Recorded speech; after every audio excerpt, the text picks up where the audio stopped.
Windows AC में कितने ton के एसी में कौन सा कैपेसिटर लगेगा, कितना माइक्रोफैराड कैपेसिटर लगेगा, आज वो लगाना सीखेंगे। तो सबसे पहले ये लिख लेते कितने टन का एसी है मेरा।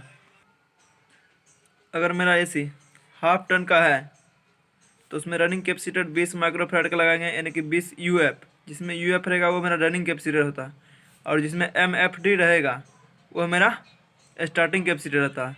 और उसमें अगर स्टार्टिंग कैपेसिटर लगाना होगा तो 40 से 60 माइक्रोफैराड तक हम लगा सकते हैं। अगर वही 1 टन का एसी रहेगा तो हम रनिंग कैपेसिटर 24 से यूएफ का लगाएंगे, और स्टार्टिंग कैपेसिटर 60 से 80 एमएफडी का लगाएंगे स्टार्टिंग में।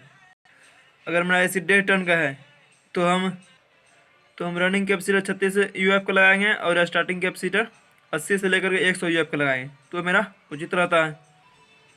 अगर एसी मेरा 2 टन का है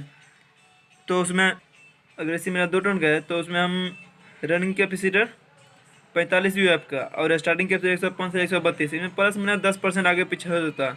अगर 2 टन का है तो 45 के बदले हम 55 में लगा सकते हैं, और 35 का भी लगा सकते हैं, वो भी काम करेगा। मतलब एग्जैक्ट अगर लगाना रहेगा तो हम 35 यूएफ का लगाएंगे, तो वो मेरा सही काम करेगा, प्रॉपर तरीक़ा से ये काम करेगा।